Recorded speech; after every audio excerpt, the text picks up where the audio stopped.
La pregunta 10 dice, una de las siguientes respuestas no es correcta en relación con el adenocarcinoma de recto. Dice, es la neoplasia maligna más frecuente de recto. Se debe sospechar en pacientes mayores de 60 años que presentan un cuadro de oclusión intestinal baja.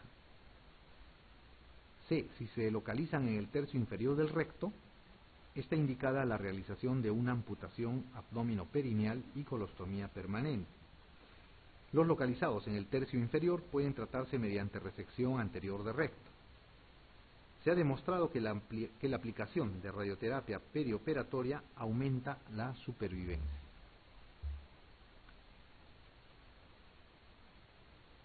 ¿Cuál es lo falso?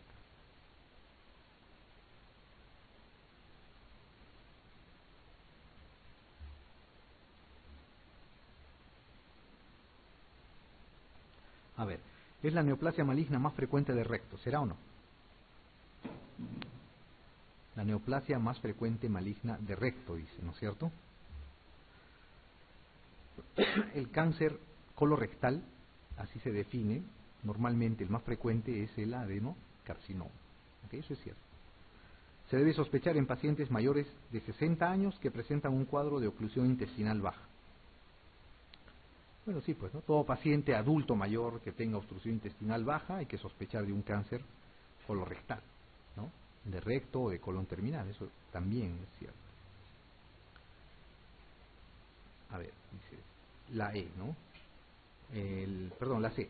Si se localizan en el tercio inferior del recto, está indicada la realización de una amputación abdominoperineal y colostomía permanente.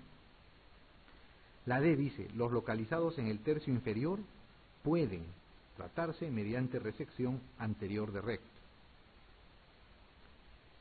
Y la E, se ha demostrado que la aplicación de radioterapia perioperatoria aumenta la supervivencia. ¿Qué creen? La C y la D parecen contradecirse, ¿no es cierto? Dice, si se localizan en el tercio inferior del recto, está indicada la realización de una amputación abdominoperineal, ¿no? Y colostomía permanente. Y D dice, los localizados en el tercio inferior pueden, ¿no? Eventualmente, pueden tratarse mediante resección anterior del recto. Entonces, ambas son ciertas. Normalmente, si está en el tercio inferior del recto, se indica la amputación abdominoperineal. Pero, cuando se hace la amputación abdominoperineal, lo que se hace es la movilización del recto. O sea, el recto está fijo por peritoneo hacia la región sacra. Se cortan esas fijaciones de peritoneo, ¿no? Esas adherencias del peritoneo, y se libera. Y aparece una estructura, que seguramente lo van a oír hablar más adelante ustedes, que se llama el mesorrecto. Cuando se libera el ano y se identifica el mesorrecto, el ano ya no está fijo, sino se hace móvil. Y se pueden ganar 2 hasta 3 centímetros de distancia entre el ano y el recto, gracias a esa movilización. Si con esa movilización existe un margen de sección adecuado, que debe ser mayor a 2 centímetros, se puede ya no hacer la abdominoperineal, sino hacer solamente resección anterior y anastomosis entre el colon sigmoides y el ano, ¿no? Lo que a 2 centímetros del ano, si tiene un poco de tejido, se puede anastomosar. Entonces, eso es cierto, la D también. Los pacientes con cáncer en el tercio inferior del recto, la mayoría van a ir a resección abdominoperineal. Algunos que después de la movilización del mesorrecto puedan tener un margen de sección adecuado, se hace solamente la resección anterior, ¿ok? Como segunda opción. La E dice, se ha demostrado que la aplicación de radioterapia perioperatoria aumenta la supervivencia. No, recuerden, los cánceres anales son radiosensibles. Los cánceres colorectales, en general, no responden bien a la radioterapia. Más son quirúrgicos y complementariamente se hace quimioterapia. ¿Okay? La radioterapia es un tratamiento, digamos, de tercera línea en los pacientes con cáncer colorectal. ¿Okay? A diferencia de los cánceres anales. Los pacientes que tienen cáncer anal, esos sí son radiosensibles. Muy bien. La pregunta 11 dice, el agente implicado en la patogenia del cáncer anal en varones homosexuales es la Neisseria gonorrhoeae, la Clamidia trachomatis, el virus del herpes simple, el citomegalovirus o el virus del papilomo, dice acá, papiloma es papiloma humano. ¿Cuál será? El papiloma humano, ¿no es cierto? Muy bien. La pregunta 12 dice, ¿se consideran tumores premalignos anorrectales a los siguientes excepto leucoplasia, adenoma velloso, adenoma polipoide, condiloma acuminado o poliposis múltiple? ¿Cuál será? ¿A cuál se considerará lesión premaligna? A ver, la leucoplasia. ¿Será o no lesión premaligna? Sí, ¿no es cierto? En cualquier mucosa, ¿no es cierto? Esa es una lesión premaligna. El adenoma velloso, también, ¿no es cierto? Para cáncer colorectal. Muy bien. El adenoma polipoide, ¿es lesión premaligna o no? También es lesión premaligna, ¿no? Hay adenomas polipoides, por ejemplo, que se pueden presentar en cualquier parte del tracto digestivo, en colon, puede haber adenoma epitelial en el estómago y también predispone al cáncer. La poliposis múltiple también, pues, ¿no? Predispone al cáncer de recto. El condiloma acuminado, no, ¿cierto? Es una enfermedad infecciosa, ¿no es cierto? Se considera una ETS. Si bien es cierto, si ustedes han visto un paciente con un condiloma acuminado grande o gigante, parece un cáncer, porque es una lesión de aspecto exofítico, media cerebroide, incluso cuando crece mucho, parece un cáncer, pero a pesar de su apariencia es una lesión benigna, ¿no? Es una ETS. Muy bien. La pregunta 13 dice, la fase aguda de un quiste pilonidal debe tratarse. ¿Qué cosa es un quiste pilonidal? ¿No es cierto? Eso es. ¿Qué es un quiste pilonidal? Un quiste pilonidal es la presencia de un quiste, ¿no? Donde en su interior vamos a encontrar normalmente pelos, ¿no? Y gran cantidad de secreción sebácea. ¿Y dónde está ubicado este quiste que tiene gran cantidad de pelos y secreción sebácea? Se va a ubicar en la región sacra superior, en la línea interglútea, ¿no? Esa va a ser su localización.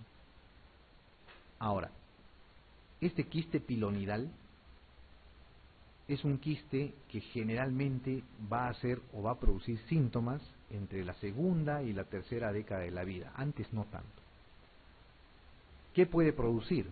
Puede producir dolor, sensación de tumor o por ahí salida de secreción sebácea a través de algún orificio fistuloso de salida, ¿ok? O sea, el efecto de masa va a ser uno de los síntomas. Y el otro, digamos, cortejo sintomático es cuando se sobreinfecta y va a actuar como un absceso, ¿ok? Si se sobreinfecta el quiste pilonidal se va a comportar como un absceso. Entonces, cuando está frío, tiene un tipo de tratamiento. Cuando se absceda, tiene otro tipo de tratamiento. Acá nos preguntan, la fase aguda de un quiste pilonidal debe tratarse. O sea, nos están preguntando cuando está infectado, ¿ok? Si el paciente ya no tiene el quiste solamente con secreción sebácea y pelos, sino también está sobreinfectado, debe haber pus, ¿no? ¿Qué se hace en esos casos? Se trata con antibióticos y antiinflamatorios, con calor local, resecando el seno fistuloso y realizando cierre primario, resecando el seno fistuloso y permitiendo el cierre por segunda intención, o mediante apertura del mismo y drenaje quirúrgico. ¿Qué se hace? La fase aguda de un quiste pilonidal, dice, ¿no es cierto? Ya sabemos que es un quiste pilonidal, entonces nos preguntan si se infecta el quiste pilonidal, a eso se refiere la fase aguda. ¿Qué hacemos? Un quiste pilonidal, si se infecta, se va a comportar como un, habíamos dicho, absceso. ¿Qué se hace con los abscesos? Se drena, ¿no es cierto? Entonces, ¿cuál será la respuesta ahí? La E, ¿no es cierto? Mediante apertura del mismo y drenaje quirúrgico. La C y la D, o sea, resecando el seno fistuloso, realizando cierre primario, o resecando el seno fistuloso y permitiendo el cierre por segunda intención, es en la fase crónica, o sea, cuando el quiste pilonidal no esté infectado. Ahí se hace cualquiera de las dos, la C o la D, dependiendo después de la resección si es que la sutura de la piel tiene o no tiene tensión. ¿Ok? Como les decía, esta es la imagen de un quiste pilonidal, ¿no es cierto? Es un quiste que se va a localizar en la región sacra, por encima de la línea interglútea. Normalmente el paciente va a referir una sensación de bulto en esa zona. Además, va a referir que mediante un orificio, ¿no?, que va a llegar mediante un conducto hasta el mismo quiste, o sea, por eso se llama el trayecto fistuloso, va a drenar secreción sebácea. Hay veces con mal olor. Eso es si el paciente viene con un cuadro crónico. Pero eventualmente el paciente puede venir con fiebre, con mucho dolor en esa zona. Ustedes lo examinan y van a ver una zona fluctuante, enrojecimiento, signo de flogosis a este nivel, y van a sospechar de un quiste pilonidal infectado, ¿okay?, que es lo que les han preguntado, o que es lo que les han hecho en la anterior pregunta. Entonces, el quiste pilonidal, cuando está en fase aguda, se hace una incisión y se drena. Después del drenaje, el paciente sanará, pasará un tiempo y se va a reconstituir el quiste. Y posterior a eso, se tiene que hacer la excisión, o sea, la exéresis del quiste. Muchas veces, incluso como ven acá en el gráfico, el quiste es tan profundo que llega a estar en contacto con el hueso, con el sacro. Cuando pasa eso, la mayoría de las veces no se puede cerrar el defecto, o sea, la herida que se hace al sacar el quiste, porque hay mucha tensión en esa zona. Si ustedes jalan mucho, apretan los tejidos, ese tejido se va a isquemizar y se va a abrir. Entonces, ¿qué se hace? Se cierra parcialmente y se deja abierto, y se deja el cierre por segunda intención, o sea, que granule sola y que cicatrice sola.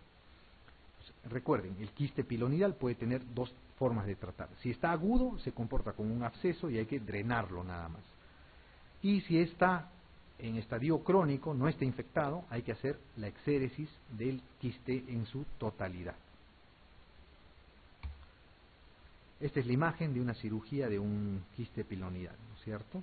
Se hace una incisión en los anchos, normalmente por encima de donde sospechamos que está el quiste.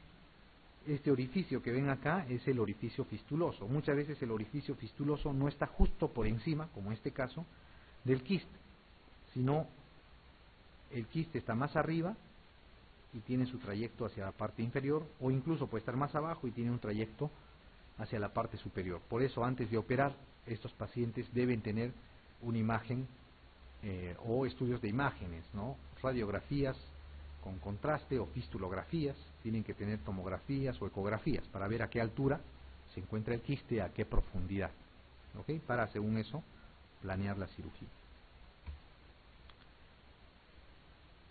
¿Qué más tenemos que saber de esta región perianal? ¿No? Nosotros, los seres humanos, tienen, como les decía yo, un aparato de suspensión y un aparato de sustentación en la región pélvica. El aparato de suspensión se da gracias a los esfínteres, ¿ok? El esfínter externo, como ven acá, que va a provenir de un fascículo, que es el fascículo puborectal, que le va a hacer una cincha al recto, en la parte inferior. También van a haber músculos que van a dar algunos fascículos para la formación de los esfínteres externos, del subcutáneo y del superficial. Además, este es el aparato de suspensión, o sea, que va a suspender. El recto está como sentado, como apoyado en un aparato de sustentación que principalmente le va a dar el músculo elevador del ano. ¿Okay? Cuando falla este aparato de sustentación y el aparato de suspensión dado por los esfínteres, el recto puede descender y protruir a través del conducto anal. A eso se le va a llamar prolapso. ¿Ok? Y los prolapsos pueden ser de 3 grados. El prolapso de primer grado, cuando existe solamente la protrusión de la mucosa. El prolapso de segundo grado, donde ya va a existir protrusión de todas las capas. Y el prolapso de tercer grado, ¿no?, cuando va a protruir a través del conducto anal todo el recto, ¿no? Esta es la imagen de un prolapso rectal, donde todas las capas del recto han protruido hacia la parte inferior. Los prolapsos rectales normalmente deben tener tratamiento quirúrgico, a excepción de los prolapsos en niños. El prolapso en niños, el tratamiento es médico. ¿Ok? El prolapso en adultos, el tratamiento es quirúrgico, es la cirugía. Y la cirugía consiste en 2 cosas. 1, suspender el recto en la parte superior, o sea, fijarlo hacia la parte superior. Y 2, mejorar el aparato de suspensión y sustentación. Muy bien, respecto a eso viene la pregunta 14, ¿no es cierto? Dice, solo una respuesta es correcta en relación al prolapso rectal. Indique cuál. El síntoma principal es el estreñimiento producido por la protrusión del recto a través del esfínter anal. Es más frecuente en el hombre. Suele venir asociado a incontinencia anal. Para confirmar la existencia de un prolapso completo grado 3, es necesaria la realización de una rectosigmoidoscopía. La reparación quirúrgica de un prolapso completo consiste en la realización de mucosectomía. ¿Cuál será la alternativa correcta acá? ¿Cuál creen?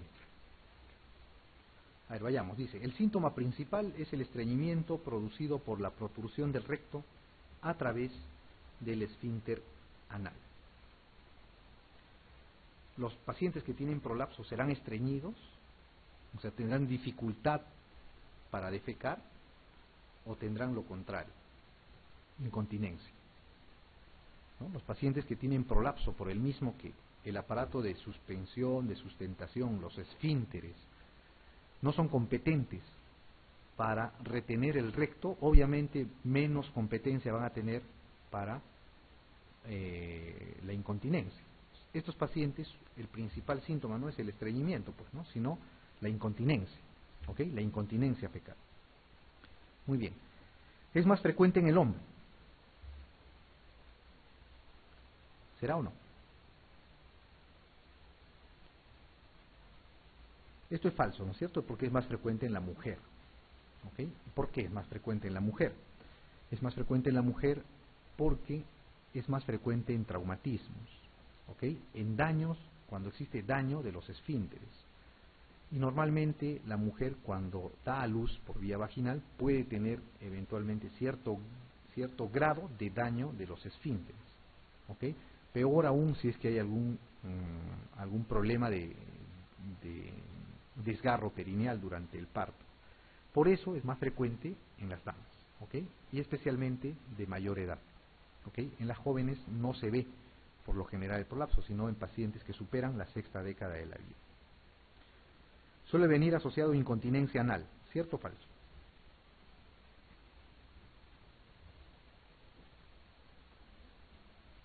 ¿Será cierto o no?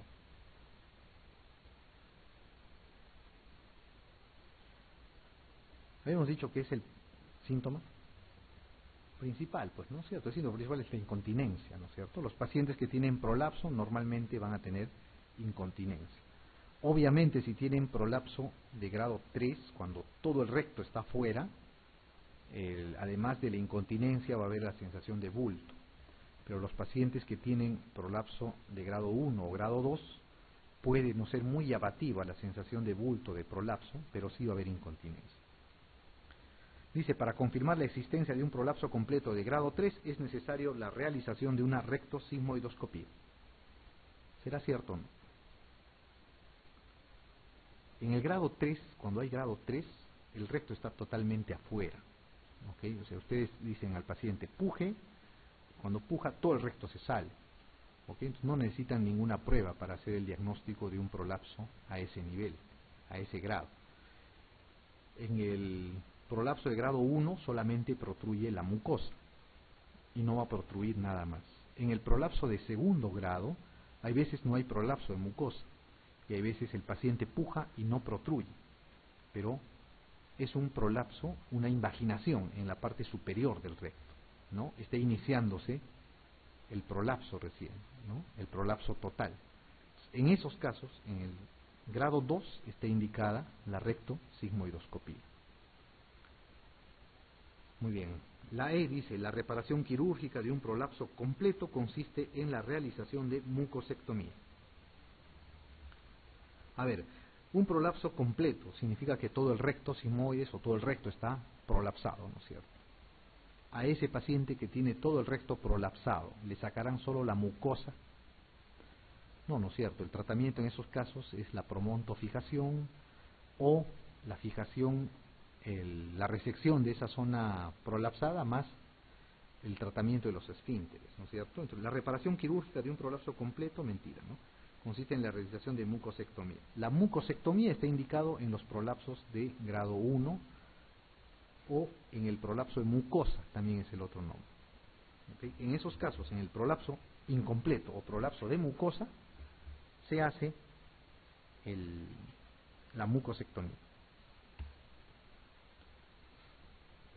Muy bien, la pregunta 15 dice, la promontofijación es una técnica quirúrgica que se usa para el tratamiento de la incontinencia urinaria, el prolapso rectal, la fístula anocutánea, la distopía genital o el vólvulo de sigmoides no complicado. ¿Qué cosa es la promontofijación? Promonto viene de promontorio, ¿no es cierto? ¿Dónde está el promontorio? Es el ángulo entre el sacro y la última vértebra lumbar, ¿no es cierto? Eso se llama promontorio, la entrada a la pelvis. Okay. Promontofijación se llama porque ustedes lo que van a hacer es, en ese caso, agarrar el recto y fijarlo al promontorio, por eso se llama promontofijación. Normalmente se usa una malla protésica, o sea, se fija la malla al promontorio y esa malla se hace una especie de cincha, como si estaría abrazando al recto. ¿Para qué? Para evitar que descienda, ¿no? Es el tratamiento de la enfermedad que acabamos de mencionar, del prolapso rectal. ¿Okay? Entonces, el prolapso rectal, el tratamiento, digamos, que con mayor frecuencia se usa es la promontofijación. ¿Okay? Aparte, hay otro tipo de tratamiento también, que es el abordaje por vía perineal.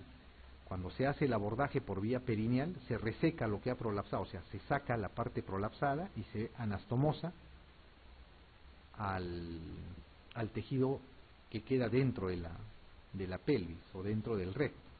Y además se hace el tratamiento de los esfínteres, o sea, se hace una plastía de los esfínteres para evitar la incontinencia, ¿no?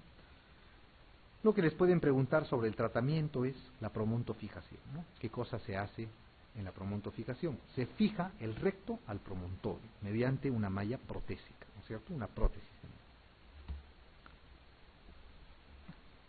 Muy bien.